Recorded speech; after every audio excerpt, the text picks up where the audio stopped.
করার চেষ্টা করছে। মোদি বুঝতে পারছেন না এই রোহিঙ্গা একদিন মোদির বিস্ফোরণ হবে।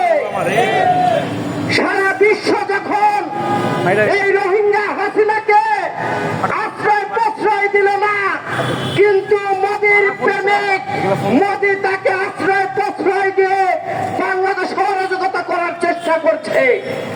আমরা দেখলাম বিজেপি এক নেতা তিনি বাংলাদেশকে নিয়ে বিভিন্ন বাজে মন্তব্য করেছেন, যেটা পররাষ্ট্র নীতির বিরোধিতা বলে আমরা মনে করি। আমরা ভেবেছিলাম ভারত বাংলাদেশের জনগণের সাথে বন্ধুত্ব করবে, কিন্তু ভারতে যে সরকারটি আছে তারা শেখ হাসিনার সাথে বন্ধুত্ব করে বাংলাদেশের মানুষকে তারা শত্রু বানিয়েছে। গতকাল আমরা যেটা দেখতে পেলাম, তিনি আমাদেরকে বলেছেন পাকিস্তান করাচিতে যেতে। আমরা তাকে বলতে চাই বাংলাদেশের মানুষ ভারতের ভিসা প্রত্যাখ্যান করেছে। এই কারণে করেছে আজকে ভারতের ব্যবসায়ীরা রাস্তায় ভিক্ষার প্লেট হাতে নিয়ে ঘুরছে, তাদের ব্যবসা হচ্ছে না, তাদের হসপিটাল গুলো বন্ধ হয়ে যাচ্ছে।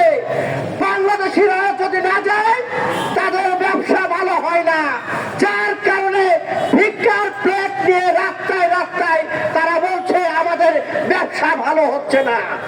নিজের ঘরে আগুন লেগেছে, সেই আগুন সামাল না দিয়ে বাংলাদেশের ঘরে তারা আগুন লাগাতে চায়। আমরা তাদেরকে বলতে চাই পাকিস্তানকে আমরা যেইভাবে হটিয়েছি, আপনাদের আগ্রাসনকে 5ই আগস্টে হটিয়েছি, নতুন করে যেই ষড়যন্ত্র করছেন সেই ষড়যন্ত্রের শিকার হয়েছে আমাদের আইনজীবী, তাকে কুপে কুপে হত্যা করেছেন। আপনারা বলেছেন আমাদের সীমান্ত বন্ধ করে দেবেন।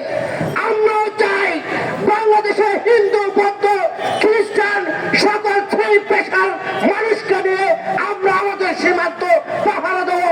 আমার বোনকে সেই কাঁটাতারে আর ধরতে দেখবো না। আমরা কখনো ঘুম থেকে উঠে আমার ভাইকে হত্যা হতে দেখবো না। কাজেই কথাবার্তা যা বলবেন পরিষ্কার করে বলতে হবে। বাংলাদেশ নিয়ে ষড়যন্ত্র করবেন এই রোহিঙ্গা হাসিনাকে নিয়ে, আর এই রোহিঙ্গা হাসিনা বাংলাদেশে অডিও বার্তা দিয়ে বাংলাদেশে বিশৃঙ্খলা করার চেষ্টা করবে, আর বাংলাদেশের মানুষ হাতে চুরি পড়ে থাকবে, তা হবে না ইনশাআল্লাহ। সারা বাংলাদেশের মানুষ ঐক্যবদ্ধ হয়েছে। অন্তর্বর্তী সরকারকে একটি কথা বলে আমি আমার কথা শেষ করতে চাই। অন্তর্বর্তী সরকারে যারা আছেন তাদের বুঝতে হবে আপনাদের ডানে এবং বামে ভারতের প্রেতাত্মা এবং আওয়ামী লীগের প্রেতাত্মারা ঘুরে বেড়াচ্ছে। আপনারা যদি কঠোর না হন তাহলে বাংলাদেশে ওরা অরাজকতা করার চেষ্টা করবে। আপনারা যদি ব্যর্থ হন আমাদেরকে বলুন, এদেশের আপামর জনগণ আপনাদের সাথে দিয়ে ওদেরকে আমরা রুখে দিতে চাই। ইনশাআল্লাহ এই ঐক্যবদ্ধ হতে হবে, কেউ আমাদেরকে বিপদগামী করতে পারবে না। সকলকে ধন্যবাদ জানিয়ে আমি আমার কথা শেষ করছি। দেখা হবে রাজপথে, কথা হবে স্লোগানে, হয় লাশ না ইতিহাস। আল্লাহ হাফেজ।